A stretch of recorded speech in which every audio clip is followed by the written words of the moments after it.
Marjorie Izeki had learned to keep her rhythm. Triplets had a schedule, and schedules kept the house from splintering.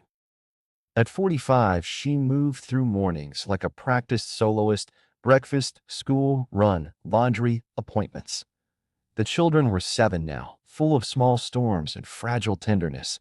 Her life was full, not empty. Still, the nights after she'd tucked them in sometimes dissolved into an ache she could not place. She told herself it was tiredness. She called it loneliness. On a breezy Thursday, she answered an online message because a coworker, Tund, had dared her to. The profile belonged to Isaac J., a man with a slow smile and a message that read, "You look like someone who keeps good company." The exchange began like any other: small talk, jokes, a shared fondness for old soul records. Isaac asked about the children and did not flinch when she talked about them. That steadiness, she thought, was rare. They met at a gallery opening on the weekend, a small place on the Harbor Road, local painters and wine in paper cups. Isaac arrived in a light jacket, carrying himself like someone comfortable in the room, but not eager for attention. He had a voice that lowered and warmed when he laughed. For 2 hours they talked about travel, about the way photographs remembered what people forgot. He listened. At the end of the night, he asked if she wanted to go to a private party later that week. She hesitated, then surprised herself by saying yes. Rebecca, Marjorie's oldest friend at the airline, warned her to be careful. "Take your phone," Rebecca said. "Always trust the little voice." Marjorie nodded. She juggled her calendar, then decided to go. She would be home by midnight, she told herself. The trips she made for work had taught her small, practical rules for staying safe. She would apply them as she always had. The party was in a converted loft behind a florist's shop, music low and conversation intimate. Isaac led her in like a gentleman. They danced, they drank slowly, they ate small plates and leaned in to hear each other over the vinyl. There was a charge between them, not theatrical, but steady, as if two people were rediscovering an ease they had thought lost. When they left later, Isaac suggested a short walk. They spoke about Marjorie's triplets, her work, the stubborn pride that kept her from asking for help. The conversation softened, became personal. He touched her hand, a light, respectful pressure, and she felt, briefly, young again.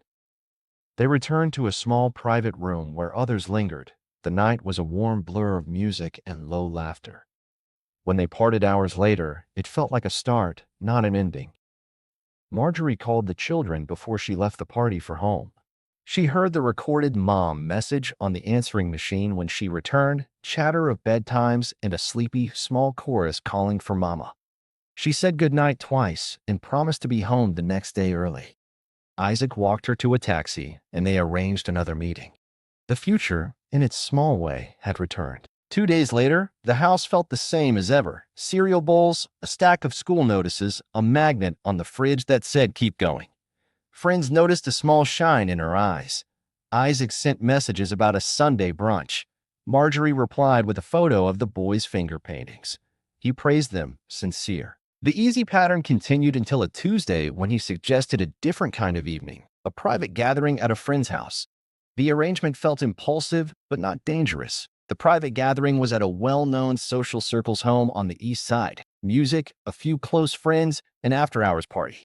She again told Rebecca where she was going and what time she expected to be home. Rebecca texted, "Be safe." A half hour later, a set of little blue ticks.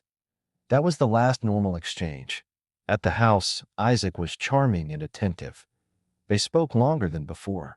Conversation turned softer, more intimate. They shared jokes about parenthood and the small embarrassments of being 45. Later, they moved into a quieter room where the lights were low. Marjorie felt relaxed, appreciated. She would later remember those minutes for their ordinariness: the smell of lemon soap, the tilt of moonlight through the curtains, Isaac's hand in hers. There was no alarm in her chest, only the easy surrender of two adults enjoying each other's company. When she did not come home that night, the triplets stood at the window until dawn, waiting for the sound of her key. The house grew long with worry. Rebecca knocked. When there was no answer, she called the police. The initial report was the kind the patrol officers take with general efficiency: missing person, late return. Officers did the basic checks: last known location, phone trail, camera footage from streets. Small lead times, nothing else. But by the afternoon, something more urgent pulled the case into the public eye.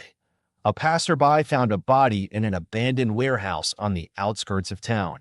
Detectives sealed the scene and began the work they always do first: secure, document, and preserve. Media attention moved faster than facts. On social feeds, breathless speculation took shape, and almost immediately, ritual was whispered, a word that turns fear into story and story into frenzy. Detective Lawson and his partner, Morales, officers trained in patience more than flair, arrived to find the scene cordoned and the press circling like gulls. The body had been found by a sanitation worker doing rounds. The location had a history of trespassers. Lawson noted the way officers moved, the attention to detail in the forensics team, the hoarding of questions. He watched the public's hunger for an explanation shift the tone of every report before the facts had finished assembling themselves. The forensics team worked with a cool, clinical thoroughness. Samples were taken. Clothing was cataloged. Where the local rumor mill wanted symbols and signs, the lab returned trace results: fibers, small tool markings on rigid surfaces, trace smudges suggesting an attempt to wash away fingerprints. They found DNA in places that suggested a struggle, and they documented injuries in terms that would later inform a prosecutorial case. In conversation with the press, Lawson and Morales used careful language: assault, trauma, deliberate removal of tissue, precise, non-sensational, because the public's imagination needed to be restrained by fact. The community's first reaction was an old and dangerous thing. It wanted a story that fit with what it feared most: ritual, cult. Theories spread that the choice of location or the pattern of injury had symbolic meaning. Online message boards filled with speculation. Candlelight vigils multiplied in parks. Posters with the woman's smiling photograph went up on lampposts and grocery boards. The Tripplets school sent counselors, neighbors baked casseroles, and left them with Rebecca. At the station, Lawson felt an old professional caution. Ritual was a tempting narrative, he told himself. It absolved neighbors of harder questions. Who among us talks to strangers without thinking? Who lets a life step out the door without a plan? He ordered the team to keep options open. If ritual language dominated headlines, their work would have to bring them back to the concrete: opportunity, motive, means. One thread of the investigation that moved fast was the digital trail. Isaac J's messages were preserved. His profile matched the man Marjorie had described in earlier interviews. The phone records placed a device near the party. The surveillance camera on Harbor Road showed a silhouette getting into a taxi with her. It was the kind of circumstantial web prosecutors lie for: a string of movements, polite lies in storefronts, a pattern of being where someone said they would be. But the digital paper trail also warned investigators of a common mistake. A single profile can be multiple people. Someone can buy a ticket and never board. A stranger can borrow a phone. Lawson wanted corroboration: witness statements, receipts, a physical object that tied a person to the scene. At the hospital, the triplets' tiny bodies were fragile things, wrapped in blankets and attended by a community that had gone from gossip to grief in 24 hours. Rebecca sat with them and read the same children's book 3 times, voice steady because the line of mothers had taught her to steady everything for the children. Marjorie's mother came from out of town and did not cry in front of the boys. She put a hand on each head and told them things that sounded like promises. Back at the station, detectives compiled the material into a working hypothesis.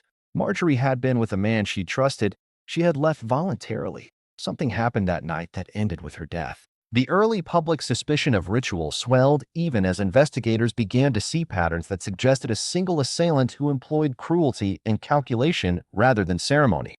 The lab's results were pending further analysis. For now, the city held its breath. The story had room to become either myth or case file. Real work would tilt the scale. Marjorie's funeral drew a crowd larger than her family expected. People came with candles, flowers, and questions. Some whispered, some shouted.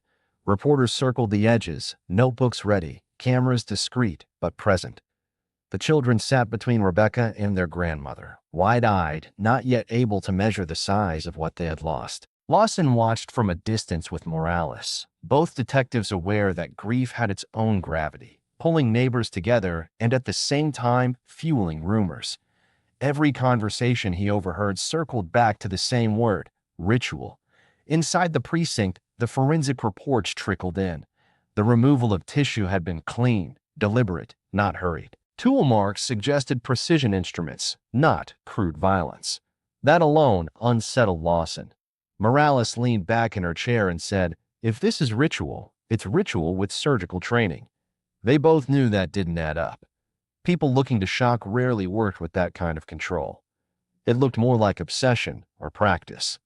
They pulled Isaac's file again. His online profile was neat, perhaps too neat.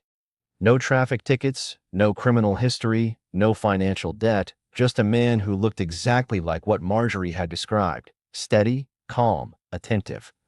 Too much of it felt curated. Lawson sent an order for extended surveillance on his contacts, phone records, and online history. It was there, tucked between messages and photos, that the first inconsistencies began to surface. Isaac had used multiple emails registered within days of each other. The profile picture that drew Marjorie in had appeared in other accounts, attached to different names and slightly altered details. The man seemed to exist everywhere and nowhere at once. When detectives traced one of the emails, it led to a rental storage unit on the edge of town. Lawson and Morales obtained a warrant and entered with quiet caution. Inside, they found boxes filled with women's belongings, scarves, earrings, even driver's licenses. Each item was neatly bagged and labeled, as though part of a private archive. The discovery changed the shape of the case. This was not ritual. This was not random. This was someone collecting lives piece by piece. The public still clung to the ritual story, but Lawson now knew they were chasing a predator who enjoyed control more than spectacle. At a briefing, he told the task force, "We stopped looking for symbols. We start looking for patterns of behavior." He's not sending a message to spirits. He's sending a message to himself. Morales added, "And he's done this before." The storage proves it. The room went silent. Detectives understood what that meant. Marjorie was not the first victim, and if they didn't move quickly, she would not be the last. They expanded the search, cross-referencing missing persons with items found in the unit. The names began to pile up. Women from different neighborhoods, all black, all between 30 and 50, most single mothers. The pattern was chilling in its consistency. Lawson knew the community could not yet hear the truth. He also knew time was running thin. Isaac's trail was still warm, but predators like him thrived on staying one step ahead. That night, Lawson looked over the photographs of Marjorie's last evening, the blurred still from Harbor Road showing her getting into the taxi. Her smile haunted him. She had believed she was stepping into a new beginning, but she had walked into the hands of someone who treated lives like trophies. Rebecca could not shake the weight of Marjorie's absence.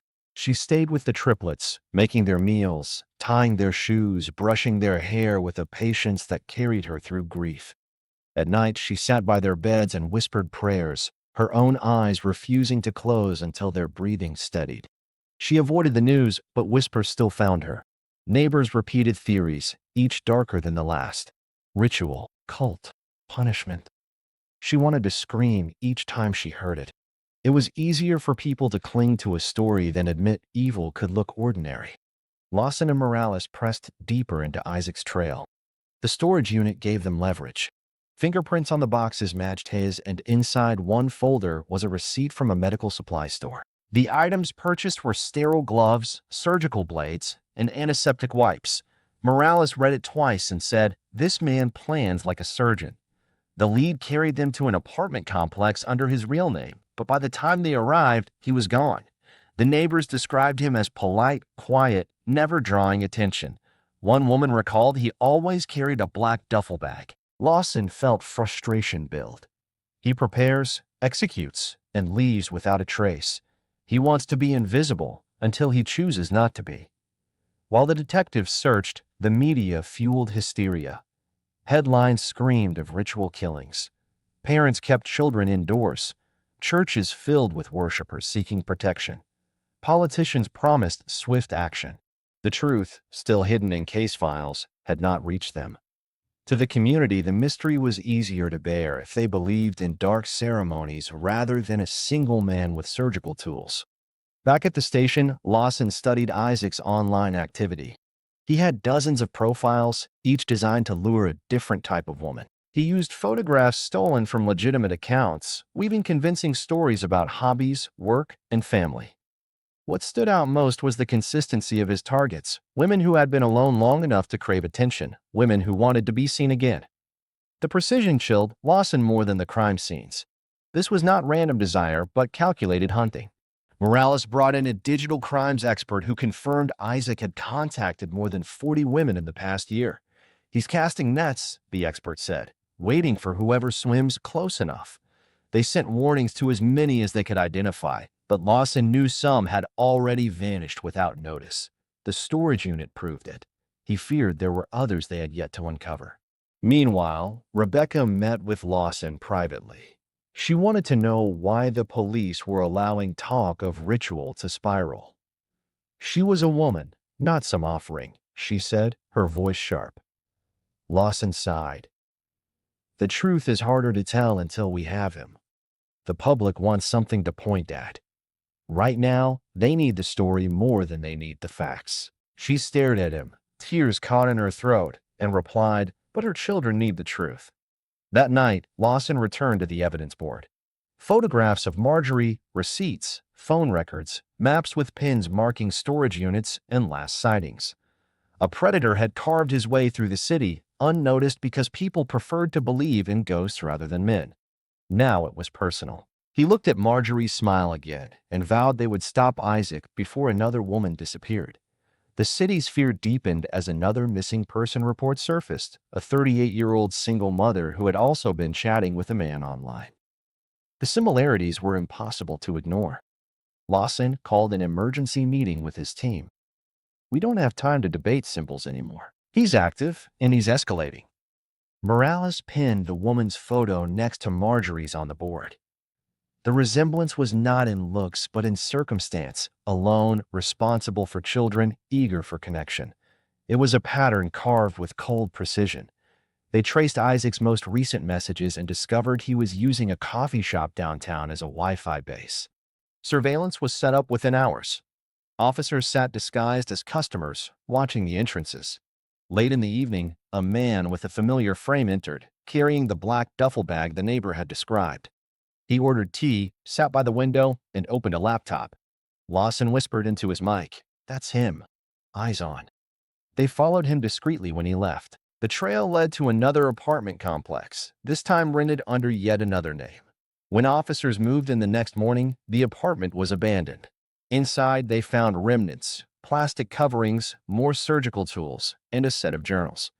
Each entry described meetings with women in coded language, never names, only initials and observations. One chilling note read, "M believed the night was for her happiness. She never saw the edge until it cut."